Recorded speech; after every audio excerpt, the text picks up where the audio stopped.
Claudia matrices. Let's first go over how they work. The 2-piece increases damage dot while in the air, resetting double jump upon dealing damage. The effect is really useful for animation cancelling certain combos, allowing you to execute them constantly. It's also useful for some funny tech. The 4-piece is the bulk of the power. Upon using a skill, it decreases the cooldown of all skills by a small amount, while granting a discharge damage buff. Do note that this is not an off-the-arm matrix.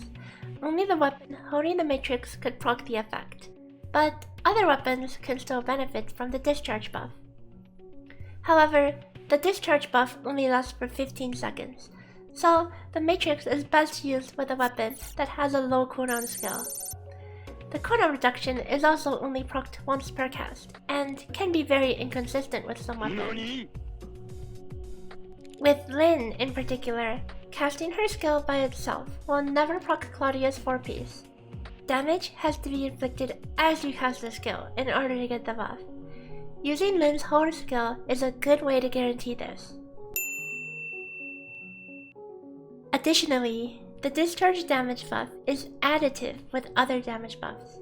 I've done a lot of testing with multiple layers of damage buffs. The TLDR is that while all other damage buffs are multiplicative, the discharge damage buff is just added on top of the final multiplied value, which dilutes its total strength. It's still strong, but not as much as it seems on paper. So, how strong is it in various team comps currently? Let's take a look. Be sure to check the description for the full notes on matrix setups. We'll start out by using a table, using non-limited matrices only, at both 0 star and 3 star. The values in these cells are the total team damage value when adding a Claudia matrix to a non-limited setup at the respective star level.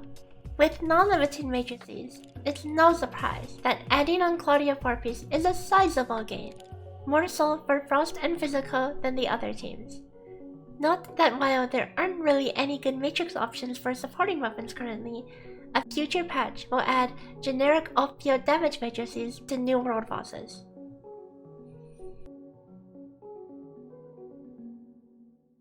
How does Claudia's 4-piece stack up when compared to other limited matrices? In a current Frost team with full limited matrices, Claudia's value is very minimal due to the other great matrix options that Frost has. It is very comparable in strength to both Frigg and Saki's matrix, but the value might rise considerably with Alice's release, as Alice has a lot of discharge-based damage, and the cooldown acceleration will further synergize with an Alice team's higher skill spam tempo. In a VOD team, Claudia's matrix can be quite awkward. It competes with both Tian and Lyn's matrix on supporting weapons, and comes up behind by quite a margin. In a physical team, Claudia's matrix can be put on Claudia herself, allowing you to do your rotations seamlessly without having to attack on Lyn. Moreover, the extra discharge damage benefits the on-hit damage on Lyra, making it especially valuable for physical teams. However, this will most definitely change when Umi takes over as main DPS. In a fire team, Claudia's matrix is best used on Ruby, as the Ruby and Lyn matrices on the other weapons are too valuable to replace. Ruby can also make use of the aerial damage buff and animation cancel for almost 20% faster combos by using the jump reset.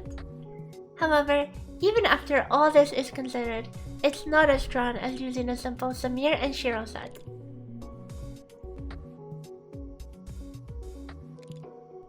I hope this gave some insight into the current power of Claudia's matrices. They're definitely a strong pickup for those who don't have any limited off-field matrices. But for those who do, they're very close in strength aside from physical. They may soar in value in Frost teams after Alice's release, but without any numbers and the ability to test anything, I can't put a number on that currently. See you guys next time!